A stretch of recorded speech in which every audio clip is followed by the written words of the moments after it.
I like not using my brain, so that's really fun.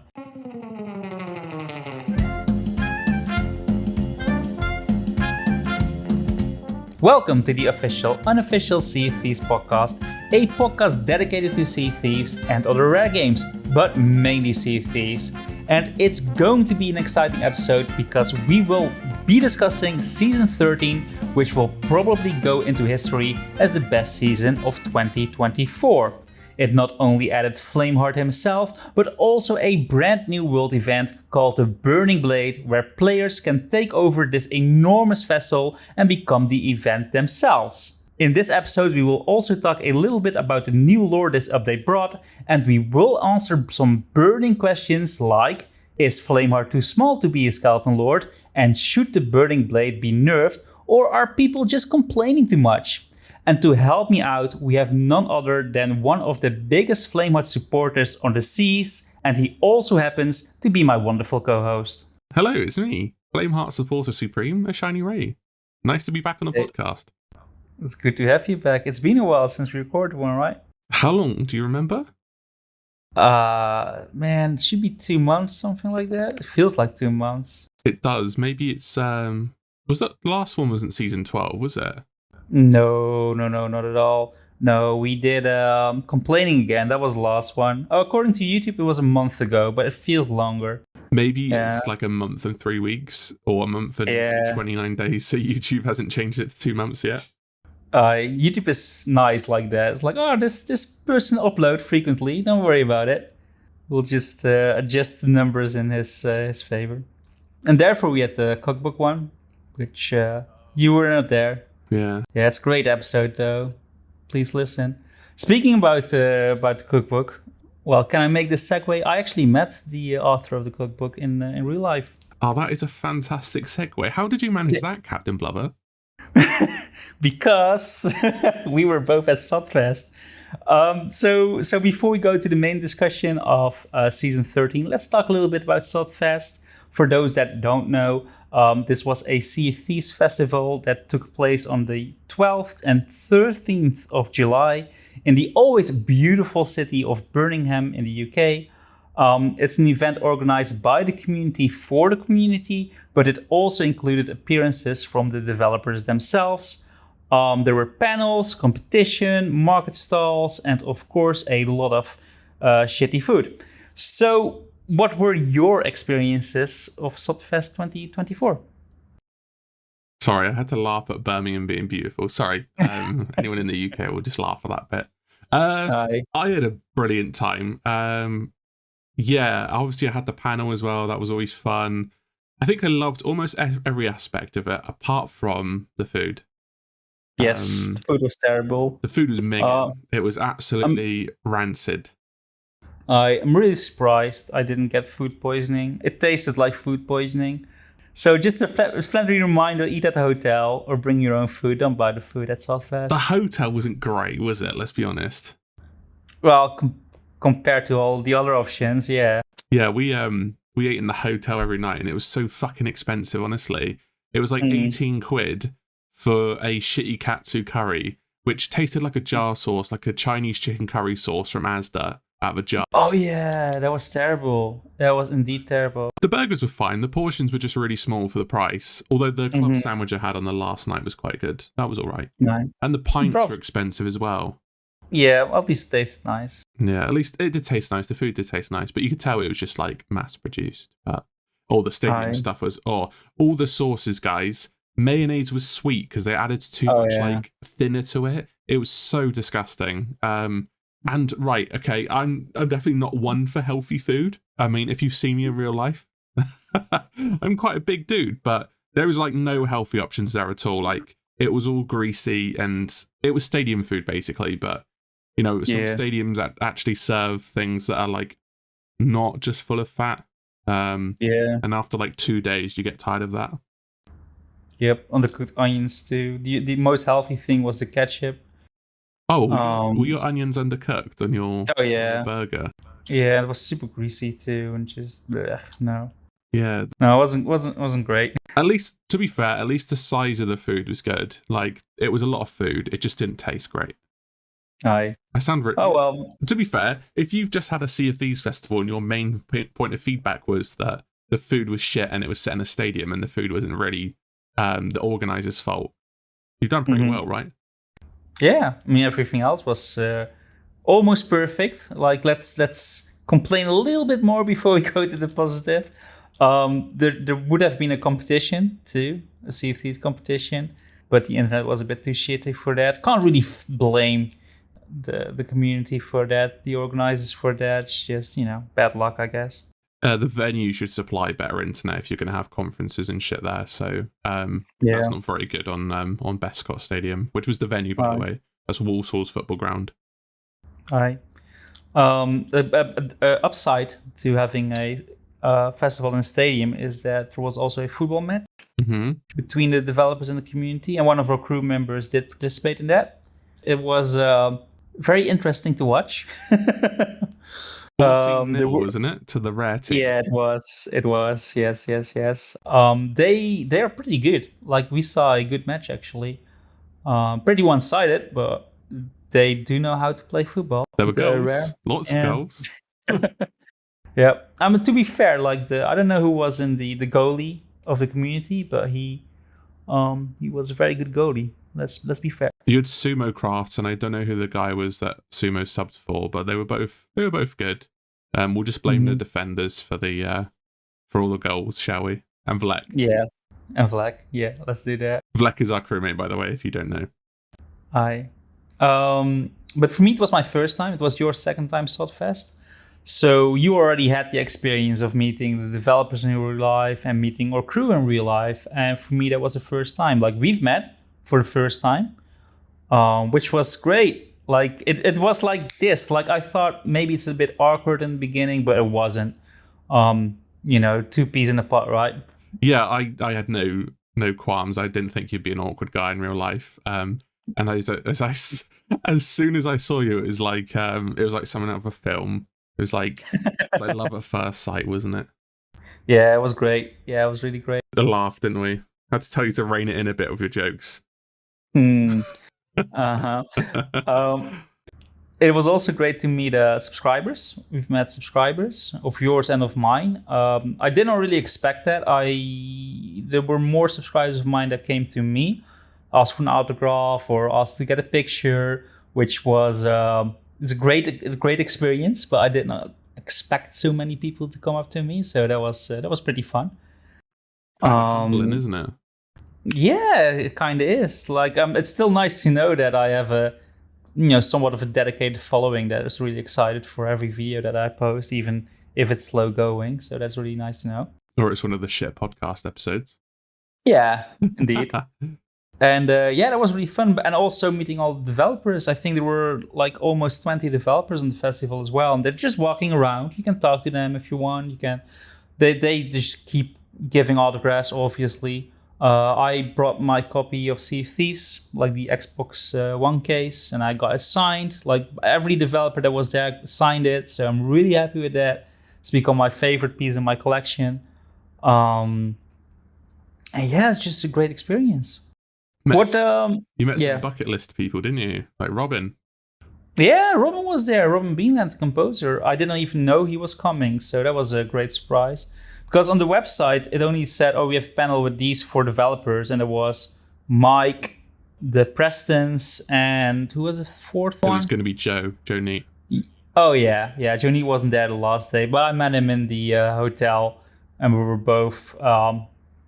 we had some drinks.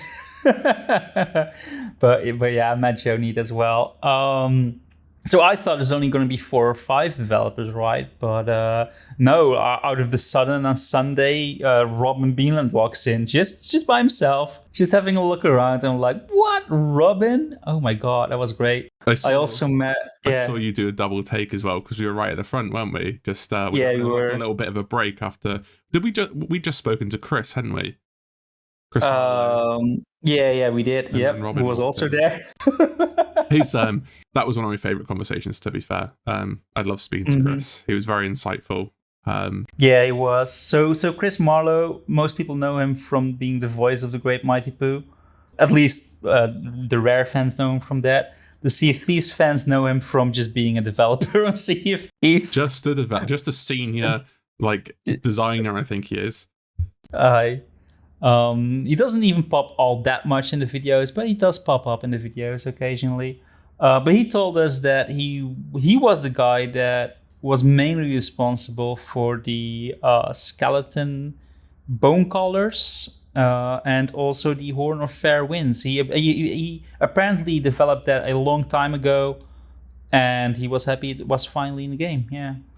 They have stuff that's always going on in the background that they're fiddling with, and sometimes they just can't release it, or it just doesn't fit with a season.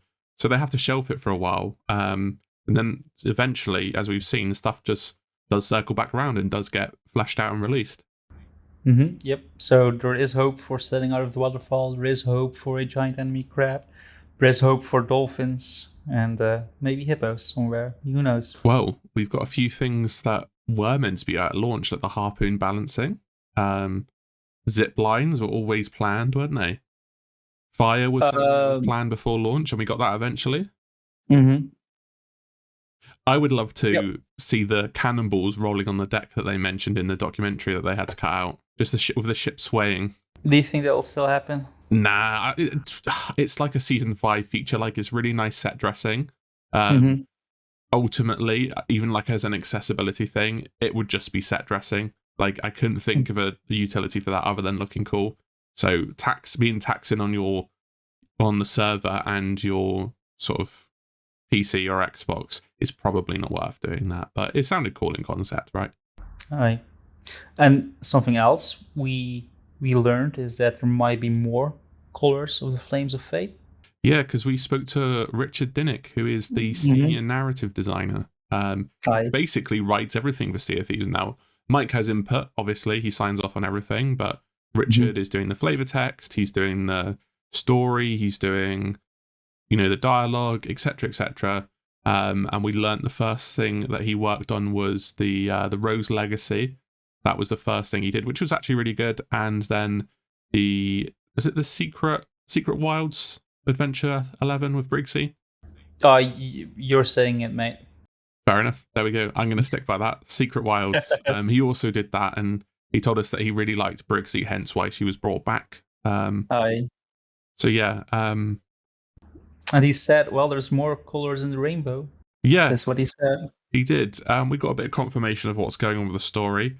Essentially, stuff had to be reshuffled around, which is what we thought of anyway, just to make things make sense. But it seems, just from what he implied, is that we're sort of back on track now, and it's time for a bit of a reboot after season 13. Yeah. I'm also getting excited for the lore again, which is good. I've gone over the fact that the adventures were disappointing. Well, it still lives in my heart somewhere, the disappointment. But I'm also excited. All right, let's go for a new direction. Let's give them a second chance with the lore, and hopefully they have something fun planned. And we'll talk about that later when we come to the lore section of season 13. Anything else you want to say about SoTFest 2024? Yeah, I got Blubber drunk on the Thursday night before the first day, and I got really pissed. To our non-British listeners, pissed means very drunk. Nah, it means you've been pissed on by somebody. Oh yeah, that's what I wanted. So I was hungover for Saturday. Thankfully, the panel was until Sunday. But yeah, don't drink, kids. It's very bad for you. You regret it. There's no drinks at the SoTFest itself, by the way. No. So no, only at the hotel and the after party, which I missed because I was way too tired after the weekend. Someone put a tab behind the bar on the last night, and we don't know who it was. And I met Dead Eyes Dre, who is a fantastic person, by the way. That was one of my highlights. We had a really good conversation about lore and like Pokemon and all different stuff. And on the last night, I offered to buy them a drink. Went to the bar. I got the rum and coke, and I got myself a Stella. Yeah, I drink Stella. What of it? And the guy just said it's on the tab, and I was like, "What tab?" And he just shrugged at me. I was like, I'm not questioning this. I just got free drinks. Oh, that's really great. That's why you should always survive to the last night, Blubber. All right, I'll keep that in mind for next year. Speaking about next year, are we going to be there? I plan to. It was very expensive, I have to say. Just the whole thing with food and hotel and travel included. It's like a holiday, basically. Yeah, like the most expensive thing was the hotel. I paid £600 for 3 nights, which is outrageous. And the food and the plane, it was all what you expect from a holiday.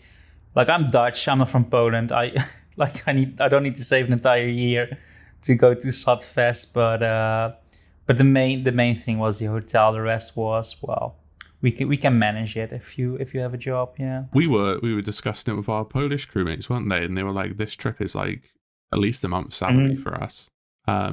Just for the hotel and the flights, which is ridiculous. I think sometimes we do complain that things are expensive.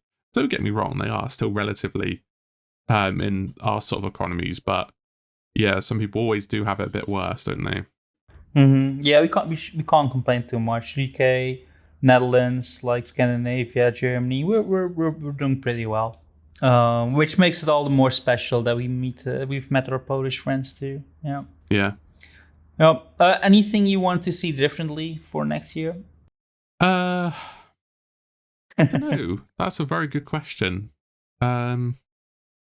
I mean, different location with better food. That's what comes to mind for me. But I think the location is also really nice for the developers because Birmingham is not that far away from Twycross, which is where Rare is located.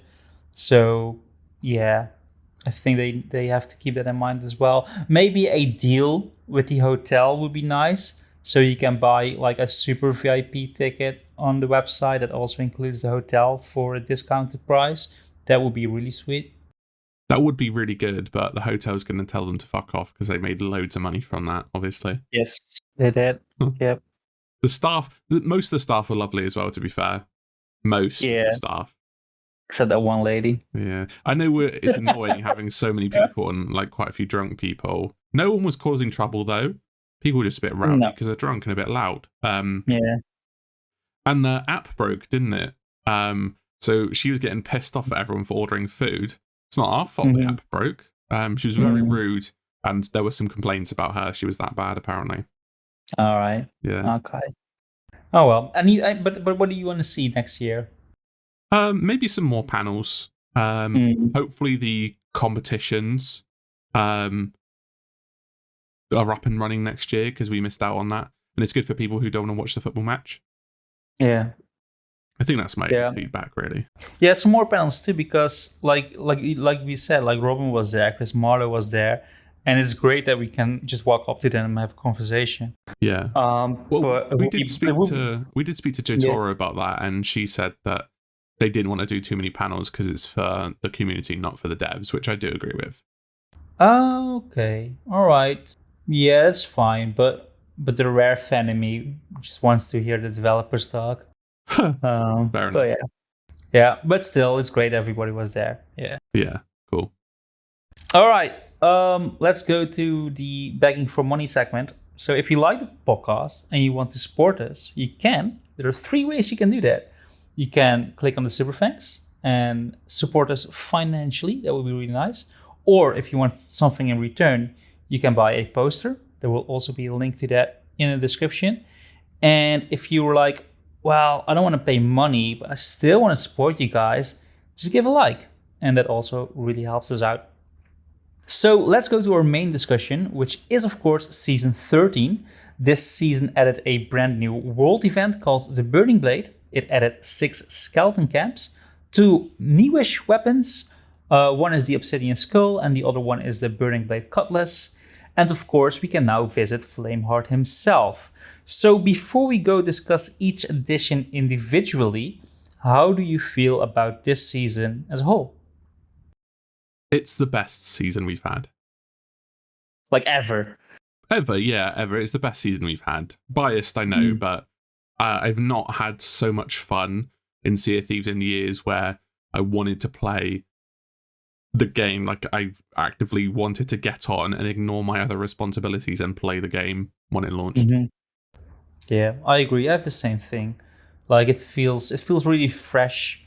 I feel really drawn into Sea of Thieves right now.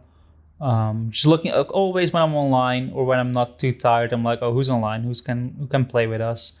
Is it going to be a sloop session with the skeleton cams, or are we able to get the burning blade again? It's been really fun, and lots of PvP, which is also great and feels different to PvP, and I really hope that will continue for a long time. So yeah, great season. I feel like just sort of, I will discuss it shortly, but I feel like they definitely put the burning blade on a lot of feedback. They listened, so obviously we'll discuss the balance, but I feel like it's in a very good place.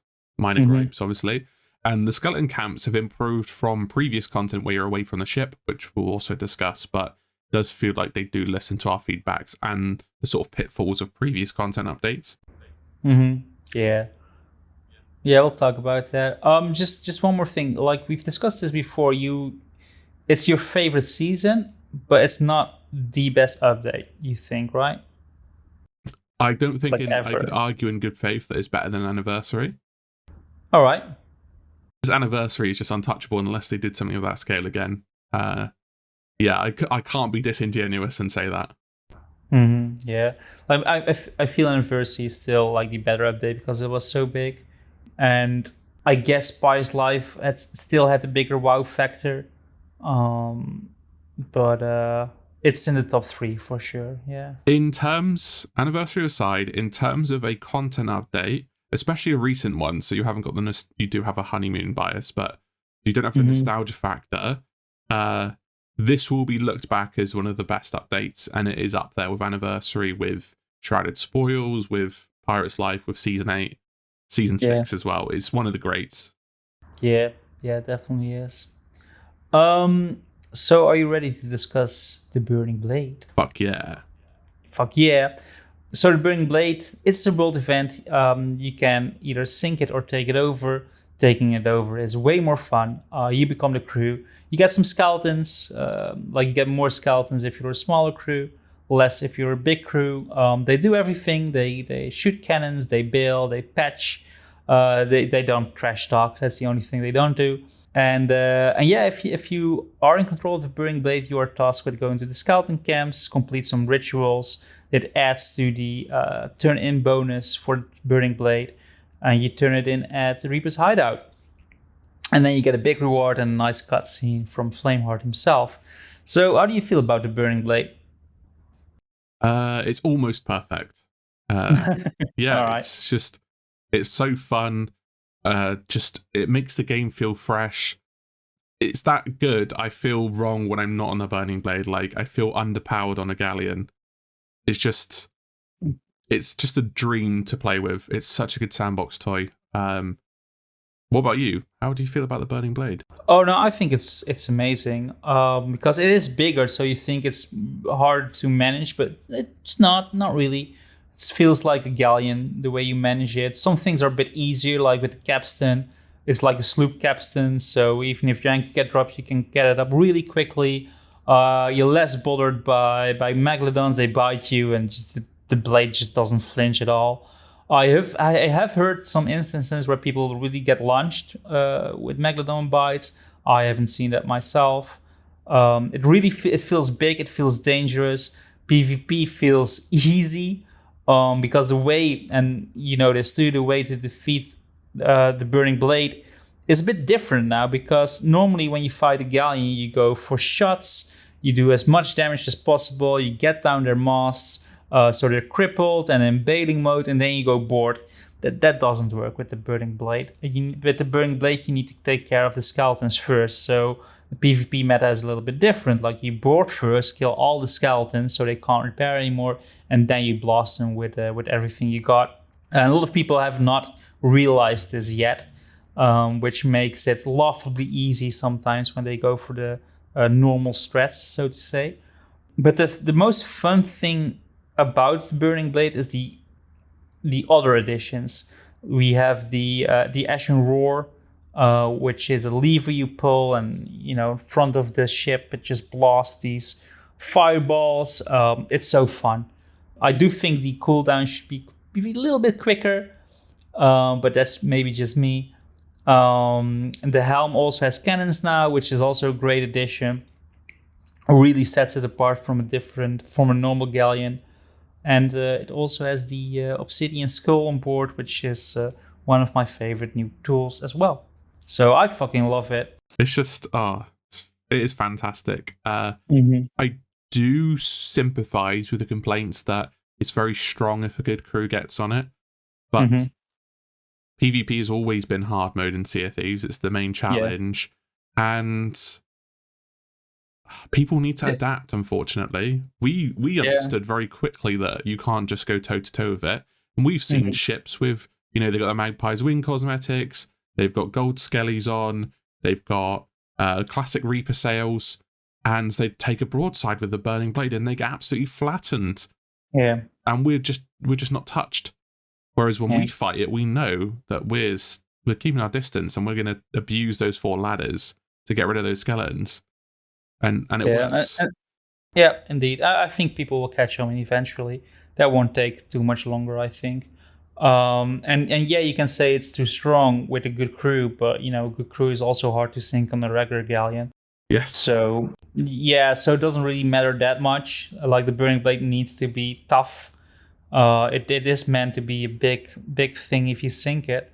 So yeah, it's because some people say it should get nerfed, right? So how do you feel about that?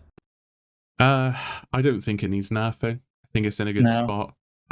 If in some cases it probably needs a bit of buffing. Like I if agree. You're a solo, you probably should have a really large pool of skeletons. Although we fought a skeleton. We fought a solo, and it felt like there was 4 or 5 people on that ship. But no, it was a solo because the skeletons were just so good. They absolutely shredded us to pieces, more so than a sort of brig or galleon crew's done to us. So, you know, it's got some good resistances. I think the masts are fine. People say that the masts need 1 hit, but that's too weak. The ship's designed to fight multiple ships because it's a world event, it's not a ship. And the anchor, if red scaled out of crew size, it's going to create havoc with people joining, with people leaving. It's fine as is, right? It's meant to be a raid event. It's meant to be difficult.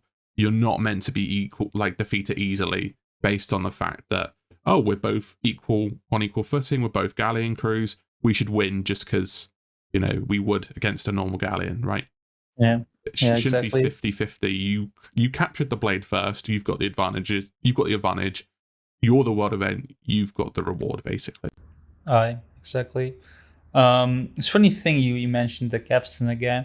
Like I agree that it's a sloop capstan, but it looks a bit weird to have just 2 packs on it. I mean, four is just nice. Just make it race fast, but have 4 packs, right? Yeah. I tell you this, it is centered. Is it centered? I think it's centered, yeah. Oh, fucking patch that, Rare.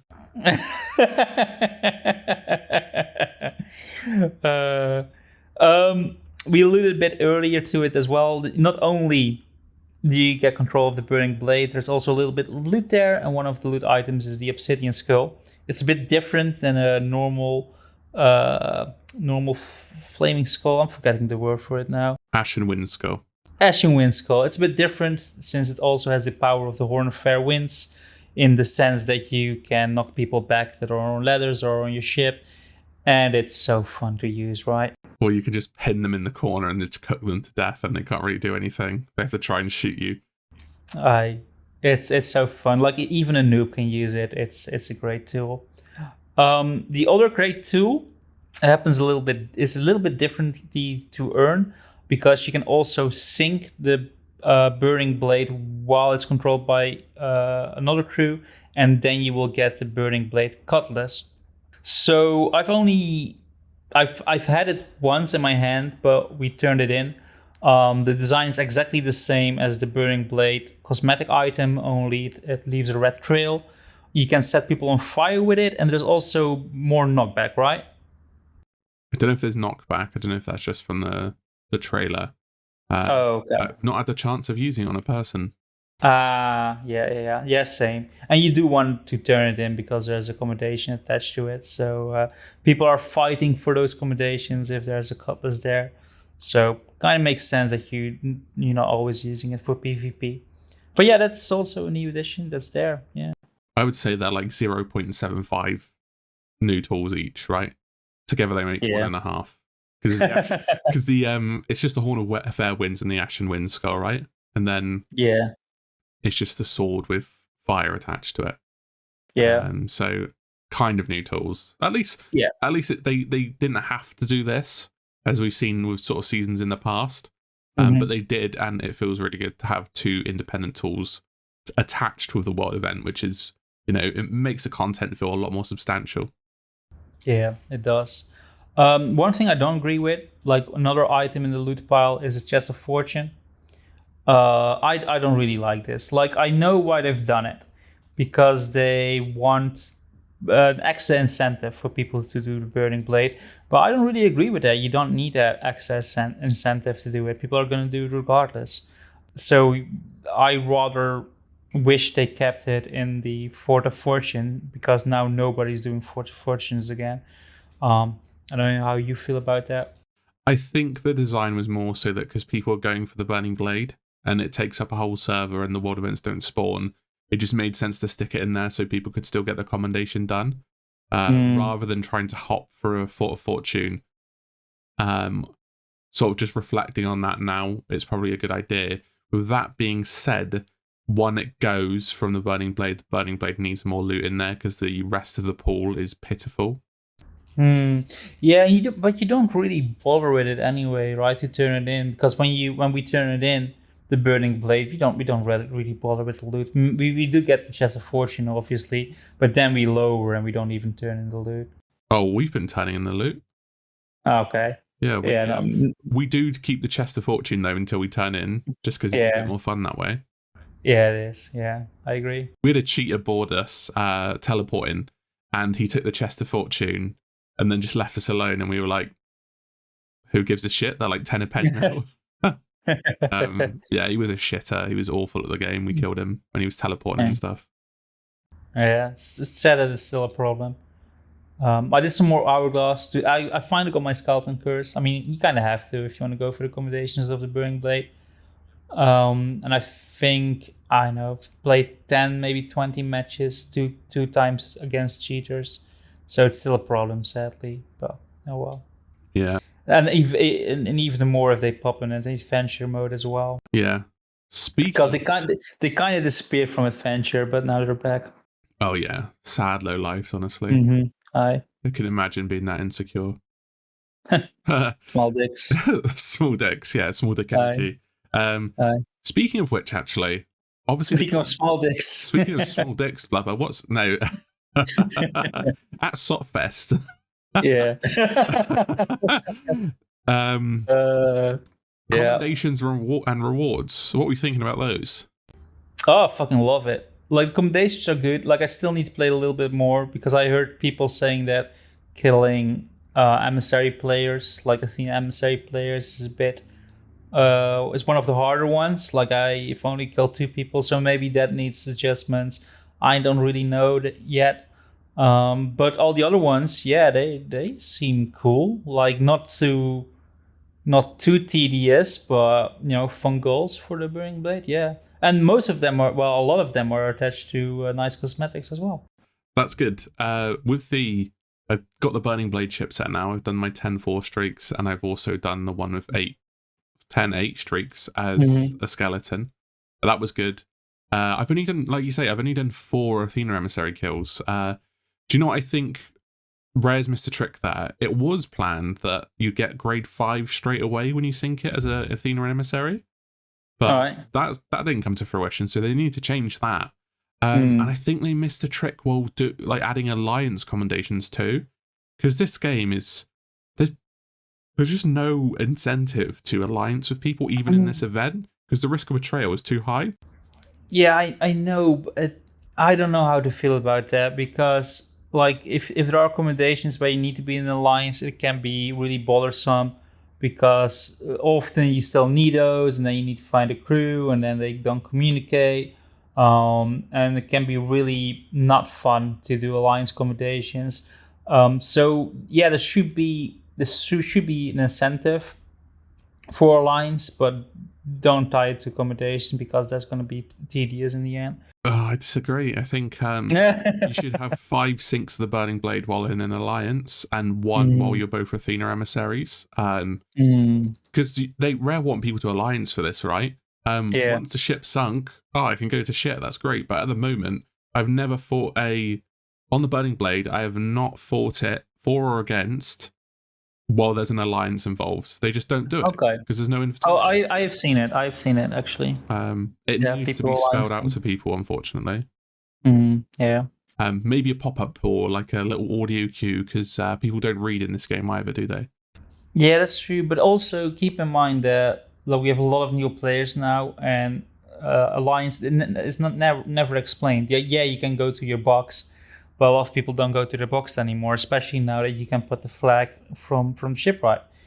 And we saw the trailers when alliances were first introduced, so yeah, we know, but a lot of people don't know that's an option. So yeah, you also need to explain that to new players that you can do that. Fair enough. I mean that this event helped a little bit, I guess. The flags of friendship. Yeah. So keep reminding us that alliances are a thing, and then people hopefully won't forget. Yeah, that would be nice. Anything else you want to say about accommodations and cosmetics? Burning Blade was really good. The cosmetics. No figurehead. Oh, the new figurehead is just not. Yeah. It's just not great. Oh yeah, you get like a mini maw, right? Yeah, figurehead. Yeah. We've got quite a few that are kind of like that with a maw. Like there's the fossil one, and there's also the Frozen Horizon, which looks similar. I know it's just like a big iceberg or what have you. Yeah, they should have done the original one because the cosmetic set's really nice. I would still like to see the original hull cannons, capstan wheel, basically the original set to go with the the sails, and obviously we need the flag as well because we've seen it so much in the last 5 years. Kind of weird how they didn't go for it in the season pass to me. Yeah, that's true. Well, season pass doesn't add up to the season anymore, so I'm not that surprised with that. This one did. Yeah, this one did. Yeah. They're kind of getting back on track. That's true. Yeah. The Bonesmith stuff is quite cool. It's just that you'd probably expect flame art stuff, like his jacket and the Burning Blade figurehead or something. But I still want to see that classic ship set because it's so different compared to the Reborn version. But I do like the Reborn version, all of it apart from the figurehead. I do feel it's going to happen eventually. Yeah. Well, Mike's confirmed the jacket is coming. He confirmed on Twitter, and he also confirmed that outfit saving is back on the menu.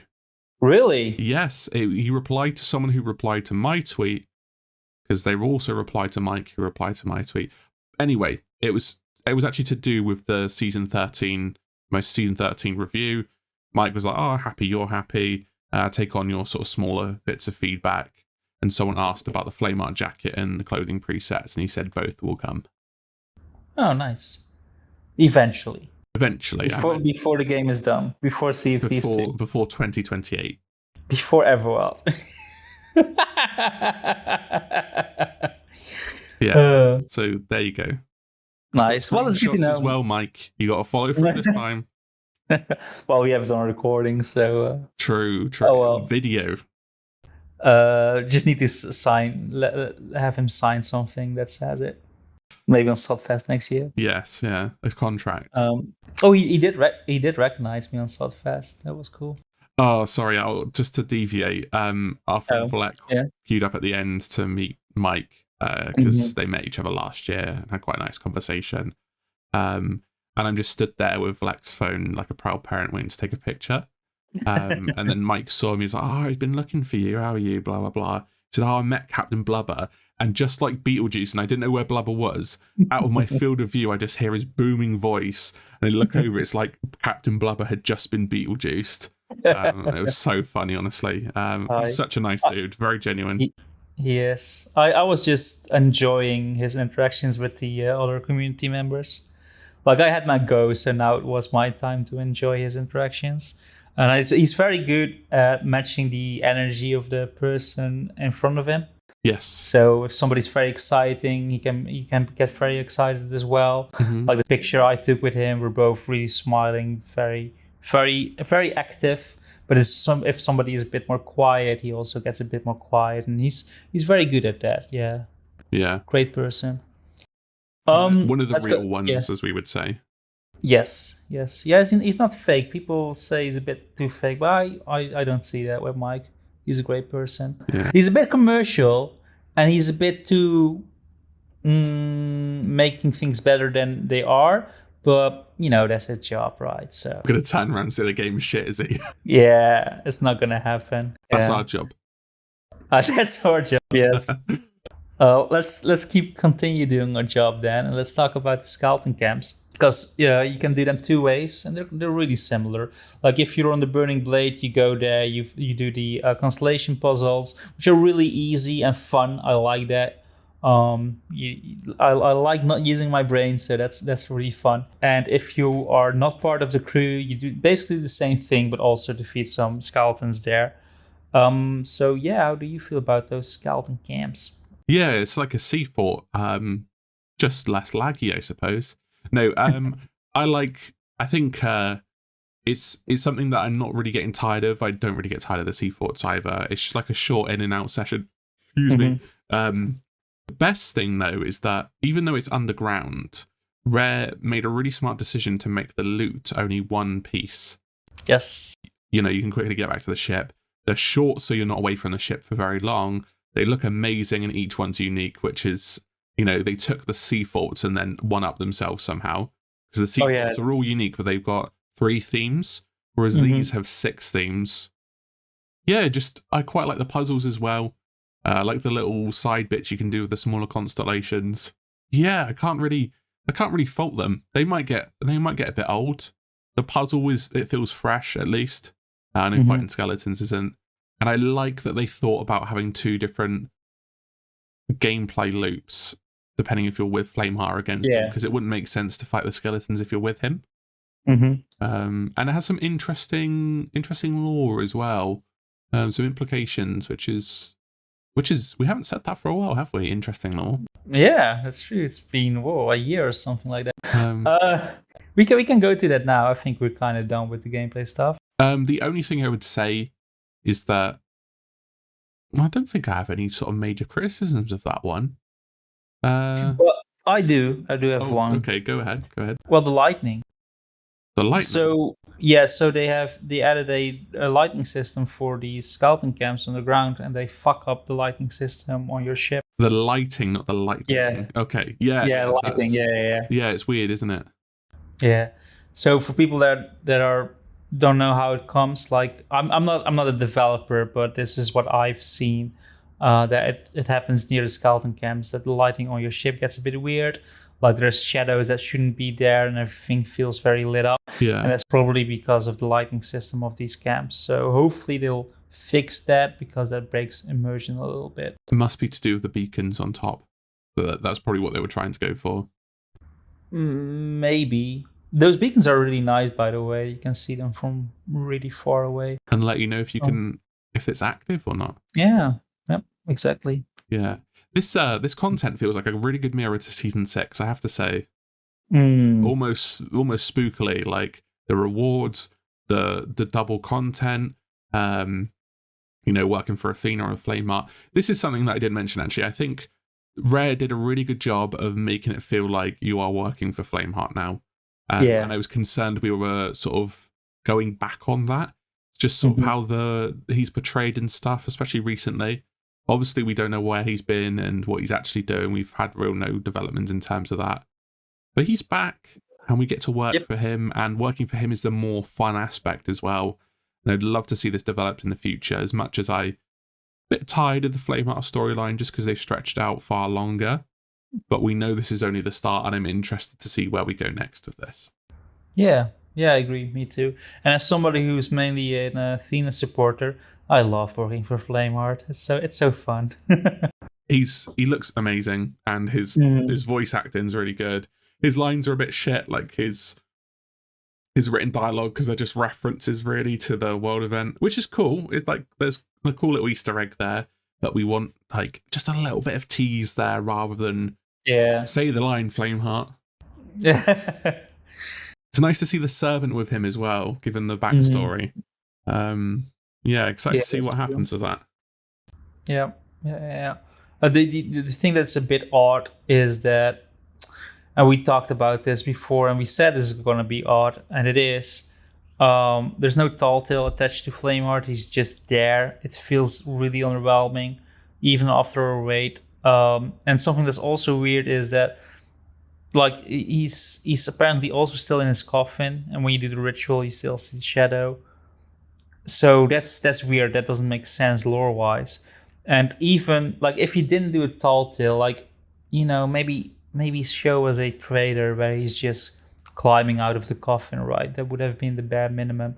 He smashes out the coffin in the in the E3 trailer, which was, we panned that when it came out. Oh, that's true. Never mind. I'll take back my words. We did see that. Yeah. Yeah, I think I still stand by the original plan was that he was going to be the monster in that temple and he was going to steal the skeleton cure, and that was his intro. It made too much sense making the monster look like flames, and that's what the adventures were sort of building up to. The stories intersecting. Hopefully that's going to be a thing. According to Mike says, we're still going to see that. Yes, and also the lore from this season also hints at the skeleton cure thread line. It does. I would love to see a competitive overhaul for Hourglass where instead of fighting each other, it's Athena and servants and guardians, whereas they have some sort of PvE race for a gauntlet, and whoever gets to the end first gets the skeleton cure. And it happens in the Sea of the Damned, so it's like Hourglass, but there's no fighting. Obviously give less rep than Hourglass, but still have sort of a way into earning that stuff.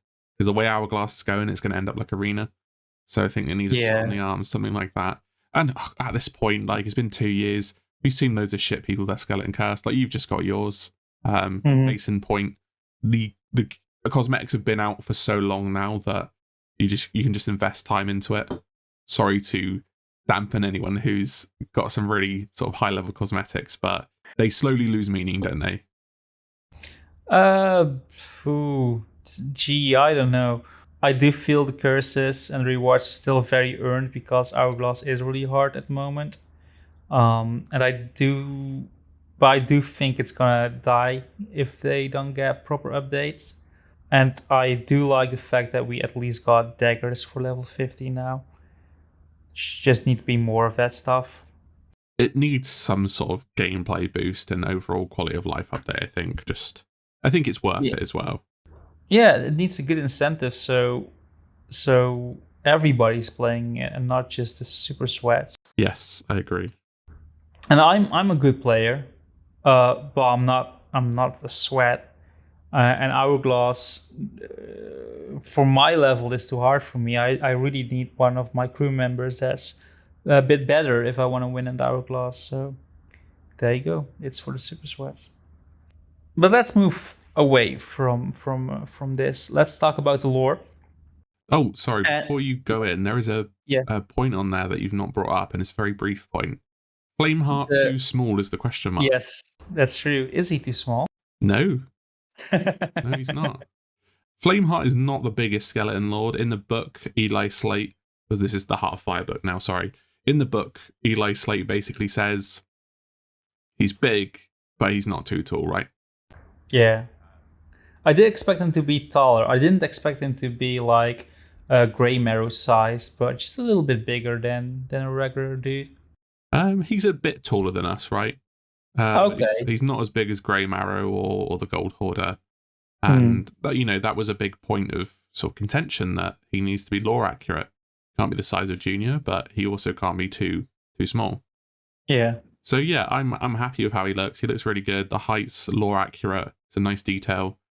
And I think that's part of what makes Flameheart quite scary. Is he's relatively a normal sized dude. He's the most powerful skeleton lord. Yep. Man, I want to see more of him now. But it's gonna be interesting what we're gonna do, because the Burning Blade's obviously gonna stay here. Yeah. And is it always gonna be Flameheart where we turn in, or will Flameheart be somewhere else at one point and you turn it in at the servant and he does the little cutscene? I think, next year would be a good time to have a Lost Sands style event where we fight over the fate of the Reaper's hideout or something, or maybe a Reaper Tavern. I feel that people will be really demotivated to do another one of these events, just based on the time this has taken. Yeah, that's fair.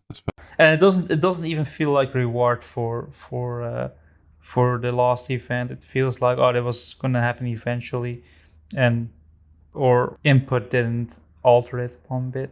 Yeah, I do miss those days. Lost Sands was one of the peaks of Sea of Thieves for me. It was so fun. Yeah, community was really involved back then. Mm-hmm. But let's talk about something we also didn't have for a while, and that's the lore. So let's talk about it, and more specifically the Briggsy and legendary Louise notes that you can find in these new ancient temples. There is one note in each location, and you can also find the remains of Louise. So who are these characters? Well, Louise is the tavern keeper at the legendary hideout, and she's also the only tavern keeper whose name doesn't start with the letter T. I thought that was interesting. She's also the mother of Tasha, and Tasha is a tavern keeper on an ancient spire outpost who almost got turned into a skeleton. This was prevented by memories from the burning blade, the cutlass, not the ship, and she's just a human now. The only downside to this plan was that the blade could easily be stolen, and that happened, and now the blade is part of the burning blade ship. As I think Flameheart tells, or maybe it was Lorena, like the burning blade, the ship, and the blade are one. We also have Briggsy. Briggsy doesn't need that much of an introduction. She is a major player in the first set of released Tall Tales, and also an important figure in the last set of adventures, which ended in one of the biggest anti-climaxes in Sea of Thieves, and that's saying something. But most importantly, she's very tight with Tasha. So Briggsy and Louise went down to do some exploring themselves and left these notes. But what is the information on these notes? Let's go read them in order. So we will go to them in order, and we'll also discuss them along the way. So the first one can be found on Barnacle Key. Briggsy and me, and this is the transcript, Briggsy and me been searching for the temples dedicated to the ancient dark constellations. This one represents the carefree prince. He was tricked by the widow and is represented by butterflies, which is what I got in my tummy right now. Anything to add to this note? It's not. There's nothing new here, is there? No. It's just retreading adventure stuff, which, to be fair, if you haven't played, and you can't play it anymore, so it makes sense that it's now immortalized, right? Yeah, I guess so. So how do we see this? Like, Louise and Briggsy got on her sloop together? When you say her sloop, do you mean Louise's sloop? No, I meant... Wait. Wait, that's good, because Briggsy's sloop is at the Shores of Gold. Yes. But when did this exploring take place? It would have happened afterwards. Because she got a partner afterwards then. Well, if you remember, we know Briggsy originally went to look for the cure for the skeleton curse because she'd been afflicted at the Shores of Gold. So how she escapes the Shores of Gold is not clear. But she must have teamed up with Louise, and the Homeward Dove would already been wrecked at the Shores of Gold. So she would have to use the unicorn, which is implied to be Louise's sloop. Have I got that right? Have I remembered it? Yeah. I think you got it spot on. I still got it, guys. After all this time. Also, the connection to the unicorn, because the unicorn is also the name of the tavern on Ancient Spire Outpost. Yeah. So it makes sense that it's named the same. Yeah.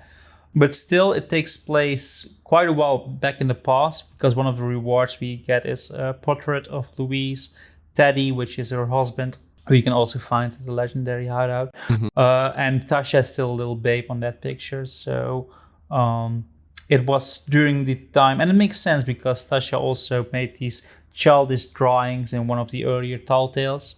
So it makes sense that she's a young girl during this time.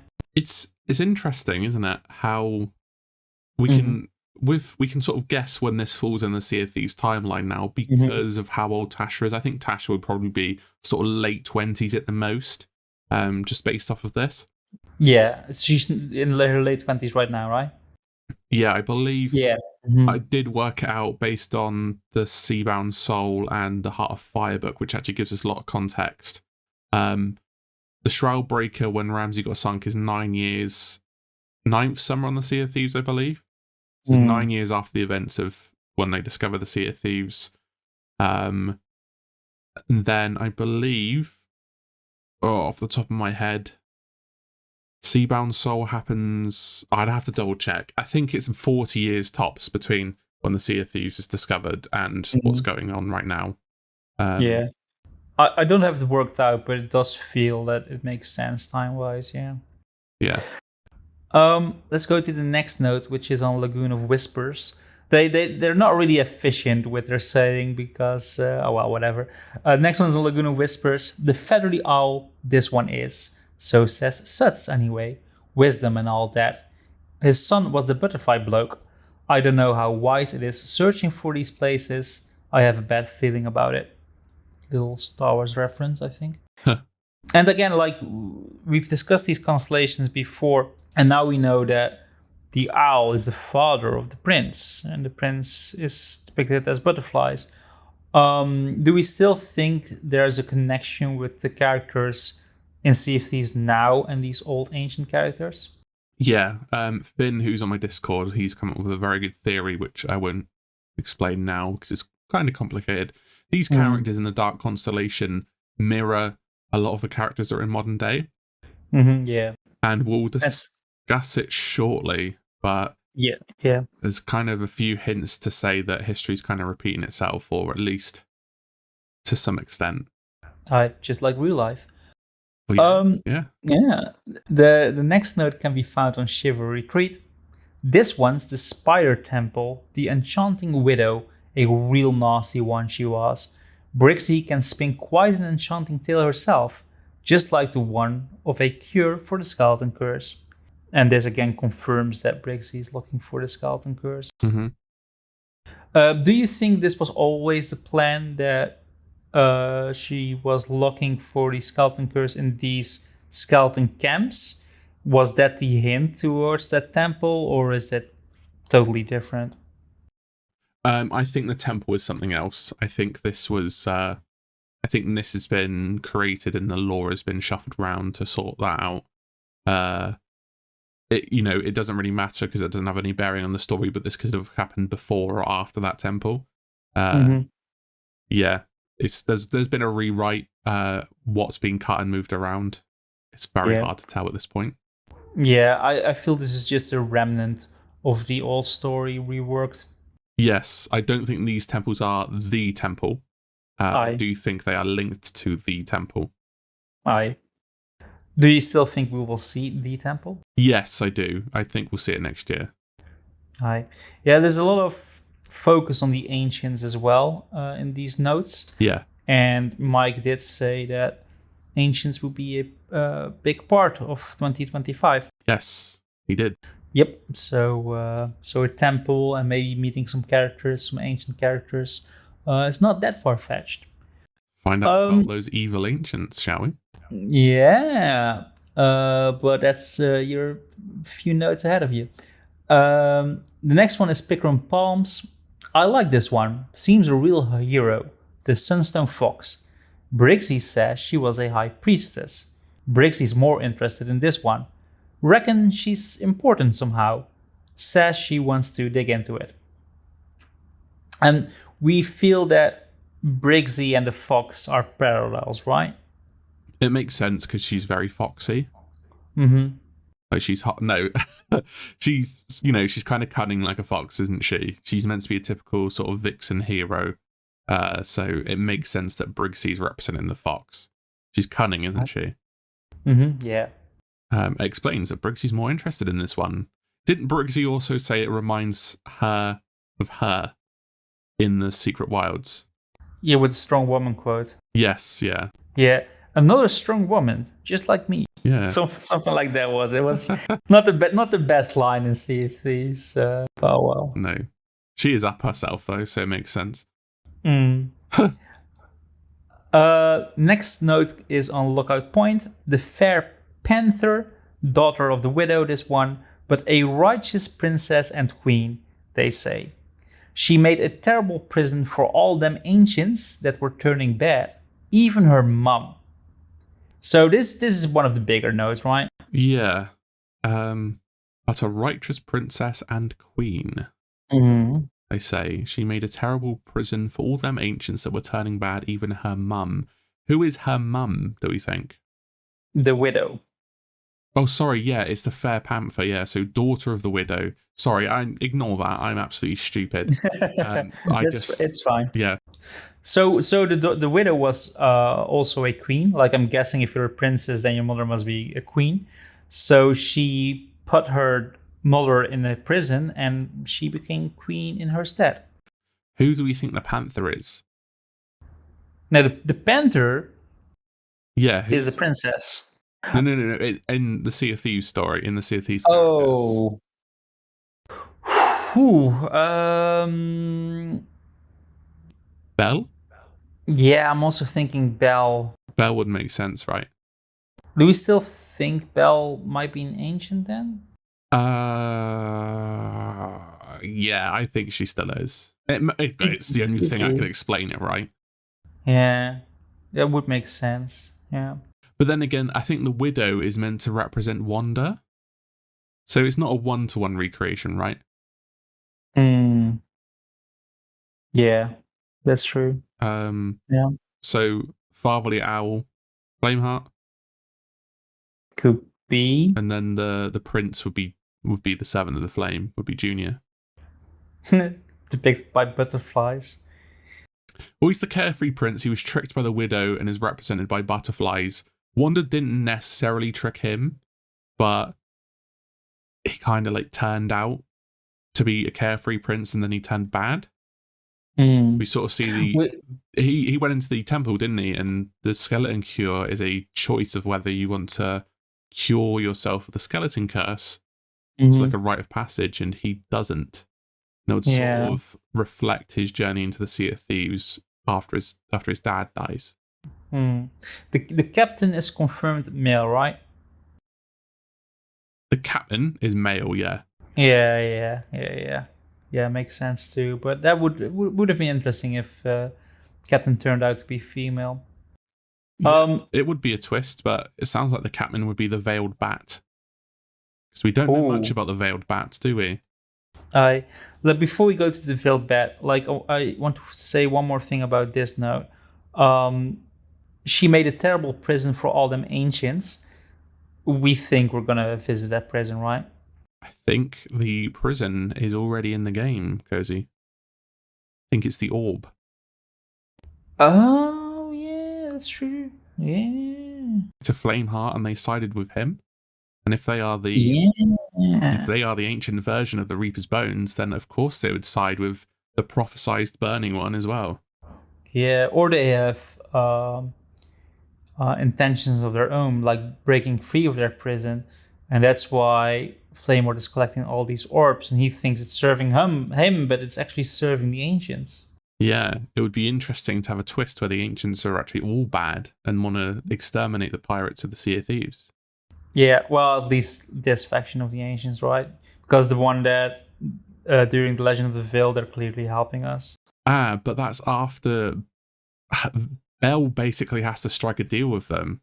They're not automatically helping us or helping, the Athena's fortune. It's almost like a shaky alliance. Because remember as well, we had to go and get the remains of the Great Warrior as a bargaining chip and release him to get the ancients fully on side during Siren's Prize. Okay. So you think all ancients will turn up bad? I think bad. They have their own agenda, right? Especially the way the Sea of Thieves is. The pirates of the Sea of Thieves see it in a different way to what the ancients did. Because they lived in harmony with the Sea of Thieves, where all the pirates are here to use it as their playground, and whichever side you choose, they want to enforce their dominion over it, and it is different to how the ancients lived there. Yeah, like more in harmony, right? Yeah, they were more in tune with the Sea of Thieves as a force of nature rather than a place to be exploited and to live in. Yeah, that does make sense, but I do feel there are two factions for the Asians. Yeah. Do you think we'll meet the widow then, if she's in the prison? Yes, we will. I think so too.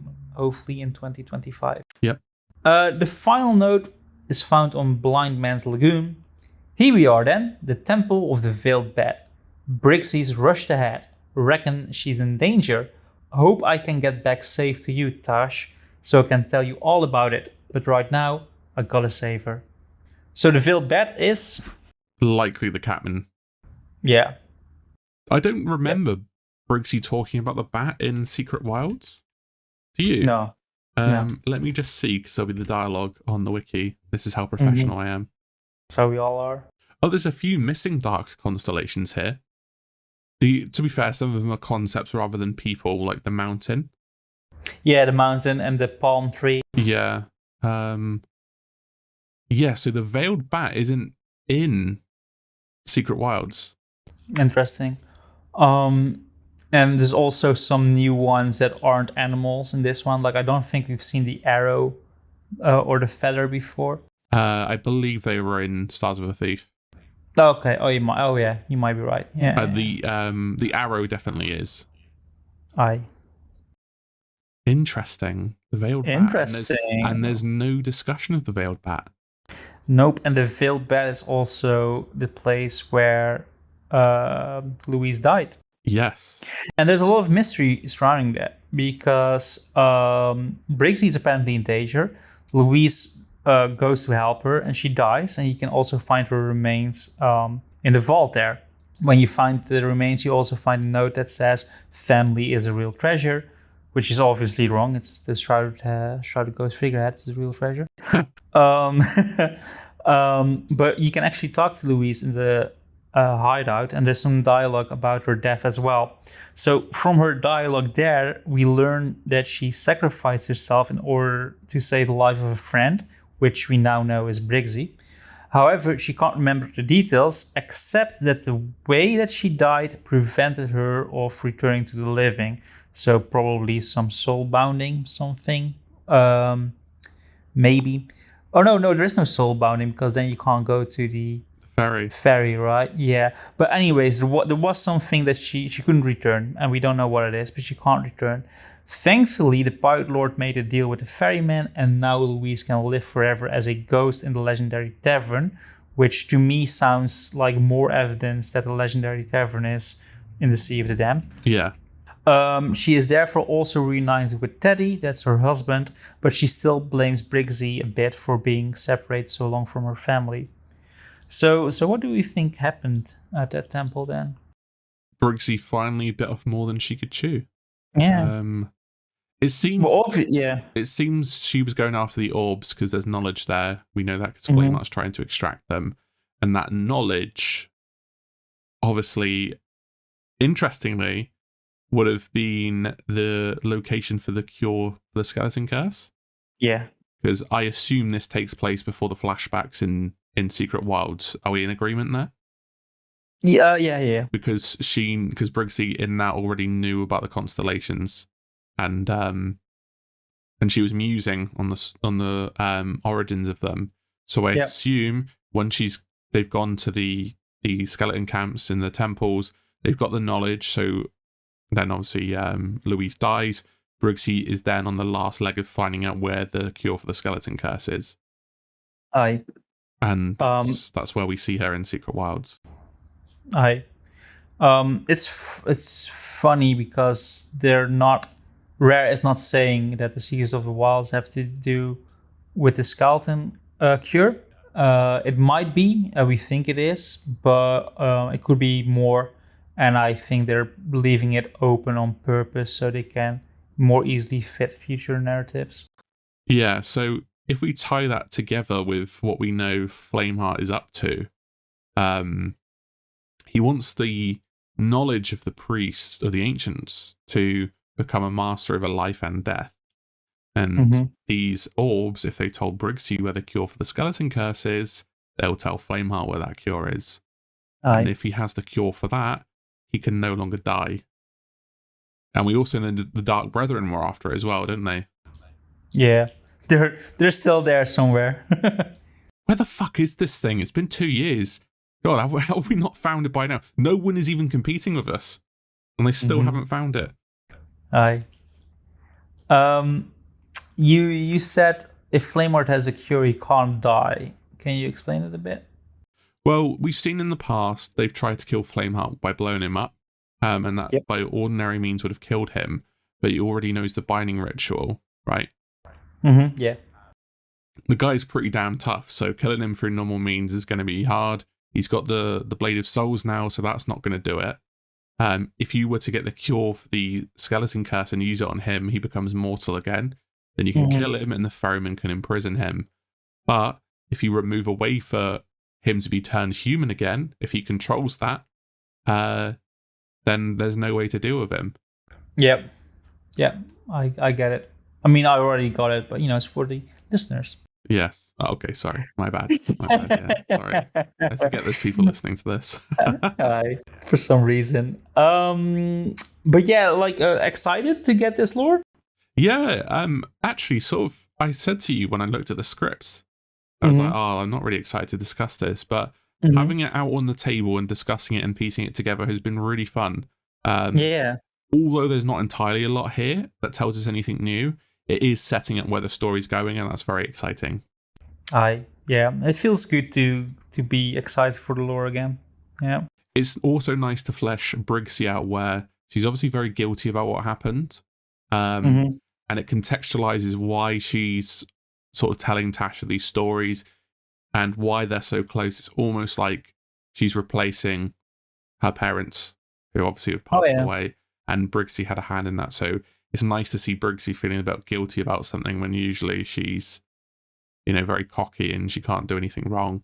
Although at this point in her life, she would be racing against time to not turn into a skeleton, which is also her own fault. So great characterization. I think Richard's done a very good job with Briggsy so far.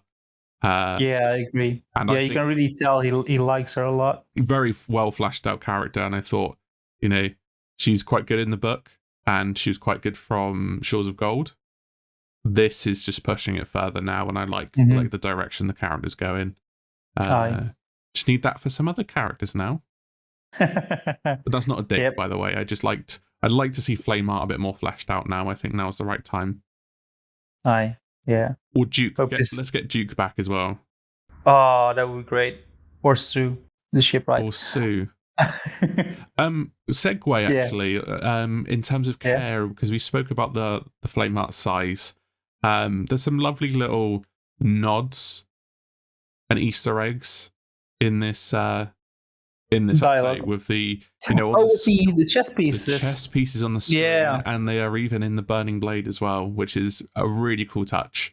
I know it's quite important. Explain it to your listeners. Yeah, so in the spoilers, in the conclusion of Heart of Fire, Duke and Flameheart meet near the end. For those who don't know, Duke used to be on Flameheart's crew and was a skeleton. Read the book. It's a very, very good read.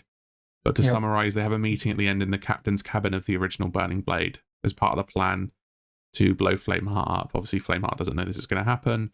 And the last time they met before this, they were having a chess game. And it seems like they were at odds with one another, and Flameheart knew that Duke was going to defect. So they marooned him. So the chess game was never finished. But Flameheart stuck all the pieces on the board with wax so they wouldn't move even in storms, even in combat.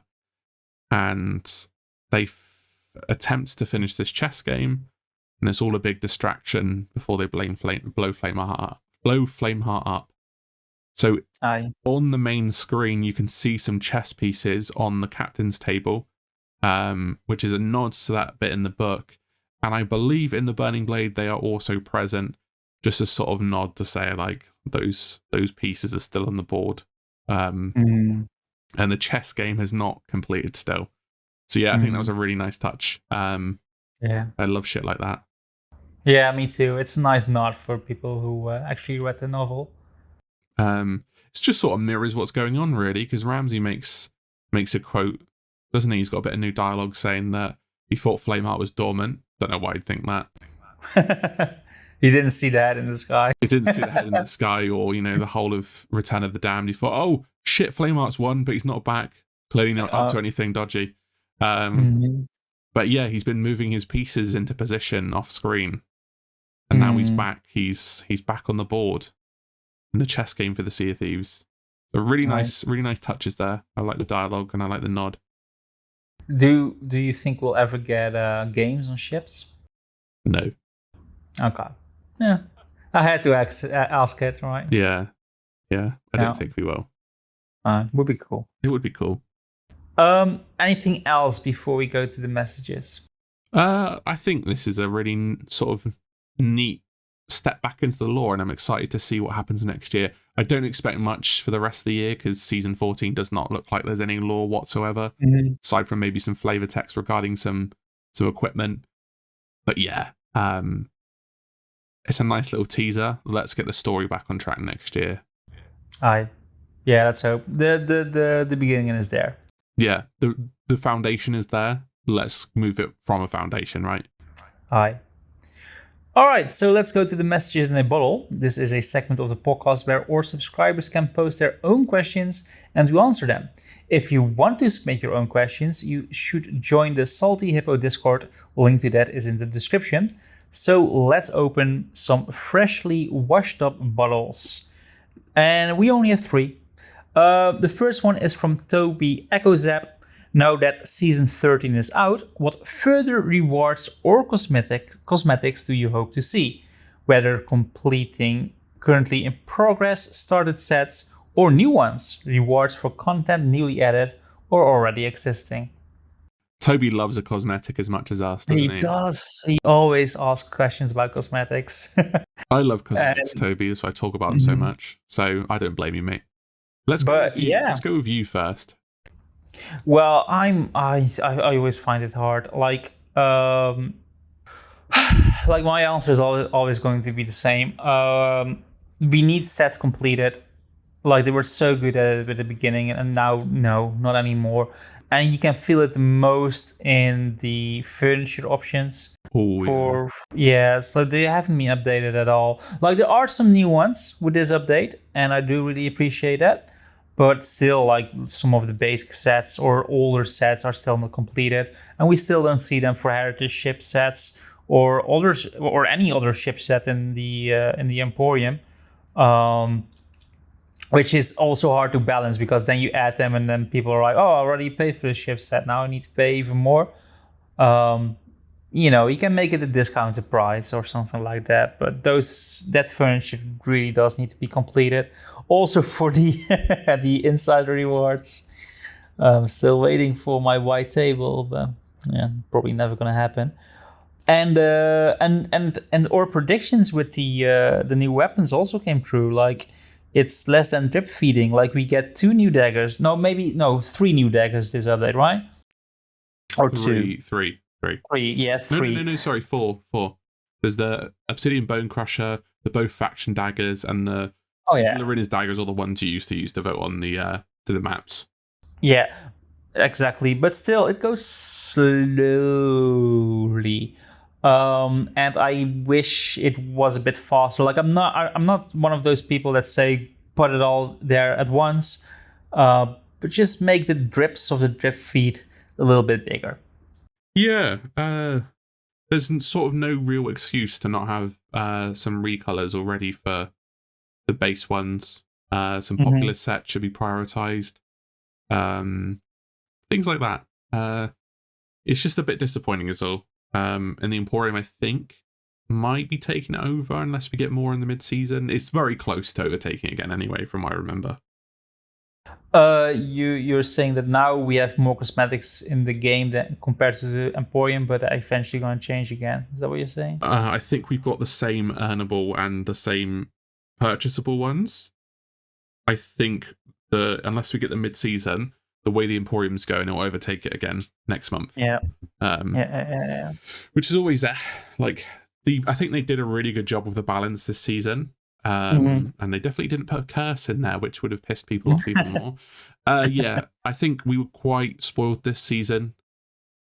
No. We weren't spoiled. This was the right amount of cosmetics for a seasonal drop. Yeah, it feels like we're getting spoiled. It feels it's not how bad it's season normal. 12 was horrendous. There was like 6 earnable cosmetics or something. For me, Flameheart stuff should have, like, the set should have been here. The Burning Blade original should have been Hourglass rewards. Outside of the obvious, what do I want? A light adventure recolor would be awesome. I think that should be the next recolor on the chopping block. Because we've got very few recolors. We've got no recolors of that, actually, so it makes sense to go with that next. Can't think of what else. Servant of the Flame stuff that's going to be popular. Different Reaper masks was untapped. I think they could have gone a bit further with that. Like cows, like a hood with a Reaper mask. Separating the Reaper costume would have been cool. Because the jacket would look really good. The gloves, etc., boots, trousers. Skeleton cosmetics were all really good. I can't really... Maybe they should, instead of moving off the sort of wacky stuff now, it's time to get Reaper sets ported, like Dark Adventurer jacket. What other Reaper sets? Ashen Dragon jacket. That sort of stuff would be the next for the Skeleton Curse for me, I think. Maybe some more bone colours as well, and some hats. All right. There you have it. Thanks. Pretty standard response. Yeah, pretty standard response, exactly. But still, thanks for that question, Toby. The next question comes from Spaniard. Since we've finally gotten a Man-O-War event, what other world events concepts would you like to see be added in the future? We discussed this the other day. Imagine if you could become an Ashen Lord. And you can get on the ship. Imagine you don't even know. You fucking board someone and it's an Ashen Lord at the helm and just swipes you off the ship. That's cool. Taking it even further, becoming the world event. Yeah, it wouldn't work if you're just on an island because you have to just wait for people to turn up. Imagine if you get both and you've got an Ashen Lord on the Burning Blade and he's just chucking fire rocks across, or doing the world ender when you board. Stuff like that would be really cool. I don't really know what else they would do with world events. I have some ideas. Go ahead. Well, I really like the self-activated world events, like the for the Damned. And I've told this before. Like, I want a giant beast that's activated. You can do it in different ways, or you can do it with another crew needs to be present. But then again, you probably have accommodations that are going to be really tedious, complete, or just starting the event's going to be really hard. So you kind of want to avoid that. But I do want the Flames of Fate to be used to summon a new event, like some beastie from the Sea of the Damned, for example. And it can be, I don't know, like a giant enemy crab, as people have said. Could be another sea monster, a giant swordfish, or like a sea snake, a sea serpent. I still want to see that. So yeah, self-activated world event, which is a giant enemy. That's what I want. What about the Ghost of Old Mother? Oh yeah, that would be perfect as well. Imagine that. Yeah. And she's got her tentacles and they're spread out, and you have to kill each of the tentacles. They've got like new attacks where they spit ink at you, they swipe at you, and they grab the ship. And then once you've taken out the tentacles, in the middle of that, her head comes out and the tentacles come out. And you fight a giant kraken as a world event. Yep. Yeah, that would be great. So yeah, self-activated world event. And especially because it's a beast, right? So you can also tie it in with the Hunter's Call. That maybe you get treasure that's specific for the Hunter's Call as well. That would be great. And there are some rumors that we're getting a Hunter's Call update, so who knows? These are the most rumors that I've heard so far. Yeah. What are the rumors you heard then? Same as you. Just that we might be getting a Hunter's Call update in season 15, but I don't know if it's true. Yeah. So season 15, that's, things change all the time at Rare. But I do feel after 14 it won't be that long of a wait for a Hunter's Call update. And they said it in one of the panels too, right? Like, what would you want different in the Sea of Thieves? They asked the developers as a player, and they said as a player, I would like to see more updates to the Hunter's Call. Mm-hmm. So no hard confirmations, but just rumors. Just rumors, yeah. We'll see. Yeah. It needs to be a bigger season than 14 because it seems like they're doing tools feature, which I think is a good cadence. Yeah, I think so too. Yeah. Just need if they can keep it up. Yeah, just need a little bit more mid-season, right? Just like a new commendation to unlock for the new cosmetics, or we're getting Ashen Expedition soon. Yes, we are. We're getting that next weekend, so that'll be fun. Yeah, excited for that as well. Get that rapier that was shown off in season 3. Which one? The Ruby Stinger cutlass, right? Oh, Ruby Stinger rapier, and the guy in the season 3 key art holds that rapier, so it's been ready to go or conceptualized for. It's only for PlayStation users. Only 3 years, maybe. Shocking. Oh well. But weren't those PlayStation exclusive cosmetics also called Ruby Stingers or something like that? Ruby Blade. Ruby Blade. That's it. Shocking that was exclusive. That's so cool. Yeah, should have been a reward for players that done 211 weeks of Insiders, but that's just me. You shouldn't have picked a really cool recolor that is not even related to PlayStation colors as the exclusive. I think that was a silly move. Not that they're exclusive, it was just the cosmetics they chose, you know? Yes, I agree, because it's fine if you want to give new players some exclusive stuff. Like, we've been getting exclusive stuff for 5-6 years now, so I'm fine with that. Just not those ones. It should have been blue and black to match PlayStation, I think. Yeah. One more follow-up question. Do you think we'll get a world event for Athena as well? Nah. Would you want it? Nah. Okay. No, next Athena should be Shores of Gold. I think we need to go. We need to do that now. I think we've got enough world events now without all of them feeling a bit too samey.